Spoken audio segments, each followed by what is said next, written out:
Hi there everyone. Welcome to the video lecture series on complex variable. In this video lecture I am taking a very new type of a question where it says to find an analytic function f of z equals to u plus iv if u plus v is equals to e to the power x cos y plus sin y plus x minus y over x square plus y square. Now let us see what are the steps involved in this and how to handle it.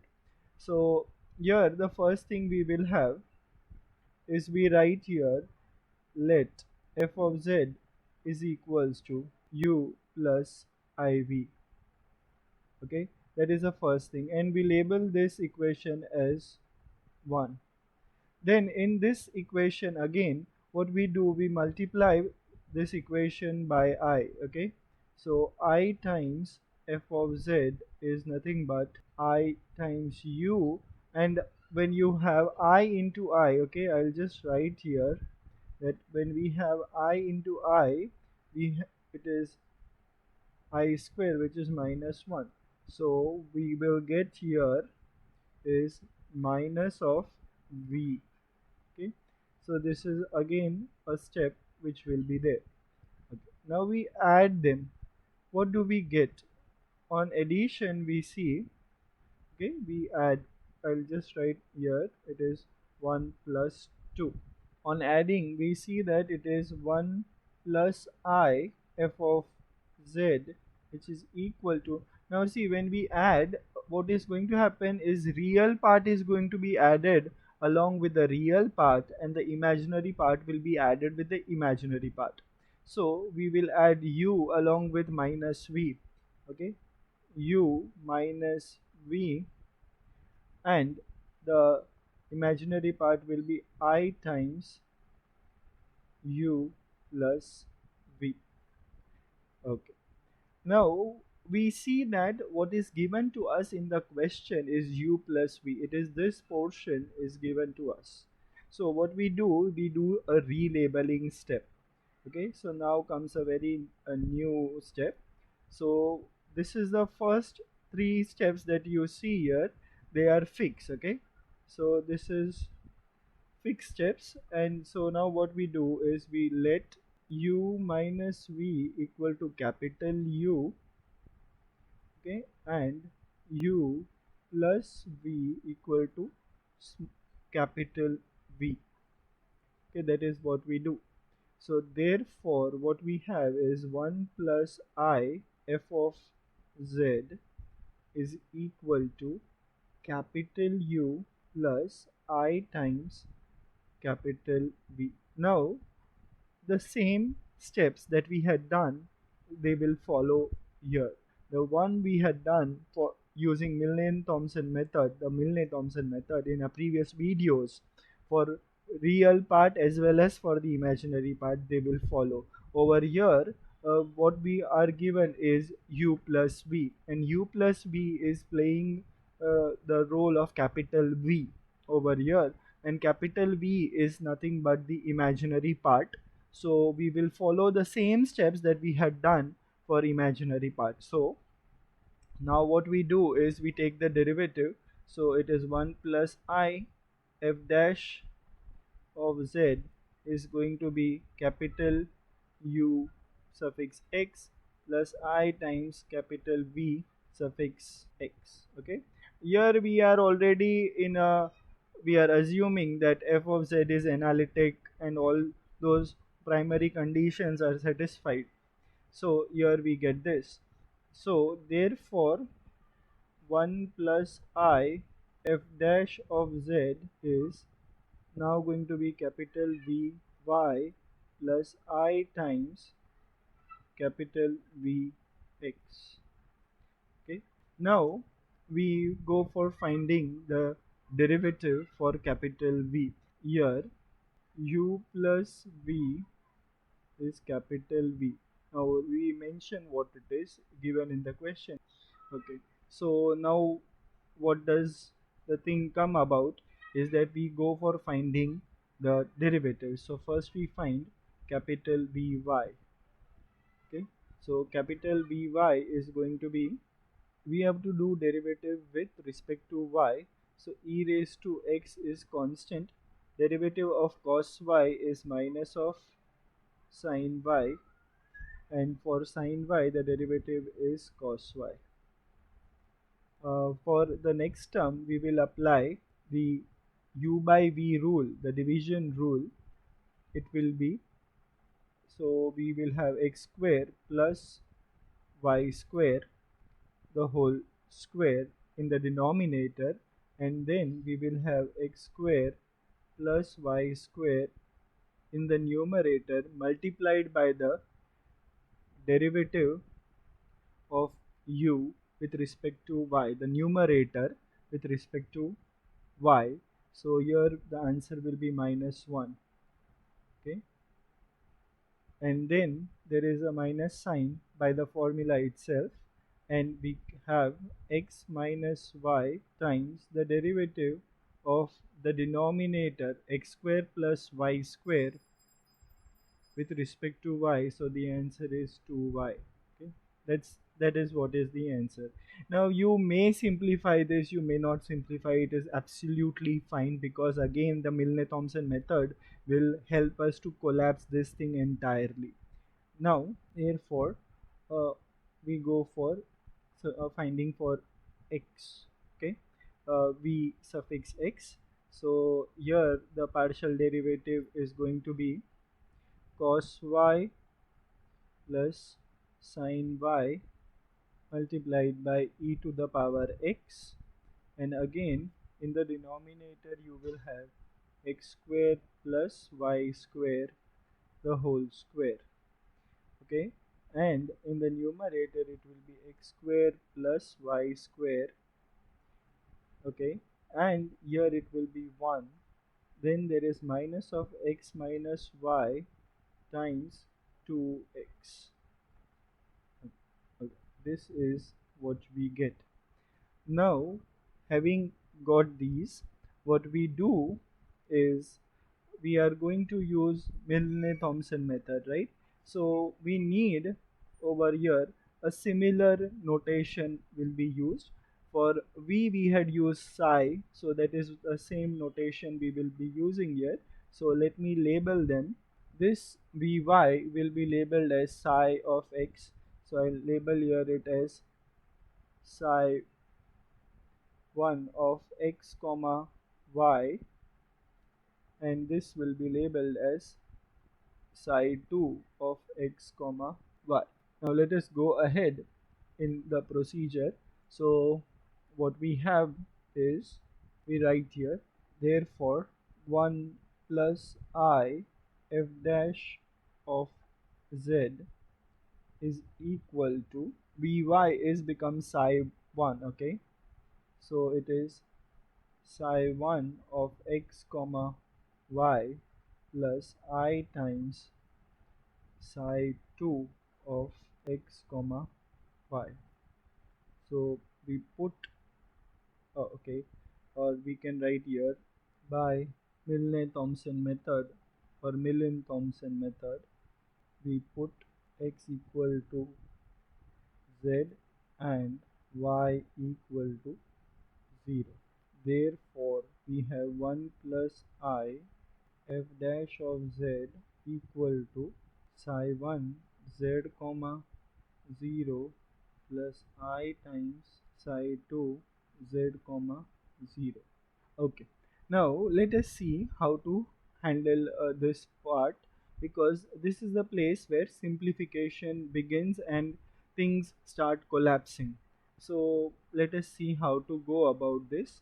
So it's going to be very easy, but then the terms are there and they are very important, and we have to handle it carefully. So it is 1 plus I f dash of z.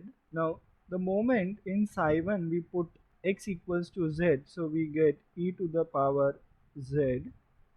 Y, the moment we put 0, sine 0 is 0 over here. Okay, and cos of 0 is 1, so we get e to the power z as the first term. Now what about the next one? In the next one, what happens is, there is x square, right? So we get z square. and then there is y square. So y square is 0, so that's not going to harm, but there is minus 1, so we multiply it by minus 1. And then there is y over here, which is into multiplication, right? So y, the moment we put equal to 0, it's going to collapse, so no worries. In the denominator we will have z square the whole square, so that is basically we will have z raised to 4 plus I times, now we have to be again be very careful, it is e raised to z again y. The y, when you put 0 it will become 1, and sine y, when you put y equals to 0 it will become 0. So sine 0 is 0, we have e raised to z as the final answer from the first part over here. Now here is the second part, and we have to be little careful. Then there is a plus sign, we put over here z square, y is going to give 0, so it's not a problem. But then here we have minus z minus 0, so that is okay, so into 2z, okay, this is the term that we have over here, divided by z square the whole square. So that is basically z raised to 4 there, but that is what we need. Now let us simplify this and write down further. So we go ahead here. So I'll continue my answer here. So it is 1 plus I f dash of z, which is equal to e raised to z minus z square over z raised to 4 plus I times bracket e raised to z plus z square minus 2z square over z raised to 4. This is the term that is what we obtain when we simplify and write down the expression. So therefore, on simplification further, what I notice here, it is 1 plus I f dash of z, and it becomes, right, this is e raised to z minus 1 upon z square, okay, it is what we get here. And then plus I times e raised to z minus 1 upon z square, here we get 1 plus I f dash of z. Okay, now this is e raised to z minus 1 upon z square taken common, and here what are we left is with 1 plus I. Now, as a matter of fact, 1 plus I will be cancelled, okay, so that is not a big issue, so this gets cancelled, the whole chunk of 1 plus I is cancelled. So what we are left is f dash of z is equals to e to the power z minus 1 upon z square. Now we perform integration on both the sides, okay, so when we integrate over here we get integral f dash of z dz, and here there is integral e raised to z minus 1 over z square dz, and obviously we will have a constant of integration. So when we go for integration here we get f dash of z, uh, so when we go for integration here, on the LHS we get f of z, and on the RHS we get e raised to z, and here the integration is going to be minus z to the power minus 2 plus 1 divided by minus 2 plus 1, okay, that's the integration that we will be getting, and it is e raised to z minus e raised to minus, oh sorry, it is, so the integration is e raised to z minus, yeah, I mean the final answer is, so the final answer is e raised to z minus z to the power minus 1 divided by minus 1 plus the constant of integration. So the answer becomes e raised to z plus 1 over z plus c.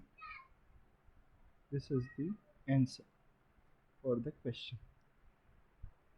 I hope you have followed the method over here. I would like to guide you here that when we have obtained our final answer at this stage, okay, this is the final answer. I would like to tell you that in this question there are certain fixed steps that you have to do irrespective of whether the question has u plus v or u minus v. So let me show you the steps that I have written on this portion. Okay, I'll just mark here them. These steps are fixed. One has to do these 6 steps are fixed steps. You have to do them irrespective whether the question has u plus v or u minus v, because these steps are essential in order to go through or find out the answer. So these steps are always going to be there in your answer. So you do not have to worry much. You just have to fix them in your mind, and then accordingly whether it is u plus v, you just label it and accordingly you solve. This is what is very important. So you, these steps you can just keep it handy, and you can start with the main part afterwards. Okay, so that is what is there from my end, and I hope you like the example and you have followed it. Please go through the entire procedure once again. If you have any query regarding it, please let me know about your query in the comment section. I would be really happy to help you. Please share this video with your friends, those who find it useful and they are struggling with complex variables. I hope it helps them to understand the topic better. Please hit like button, and I'll soon see you with another example in the new video lecture. Till then, keep solving good amount of mathematics.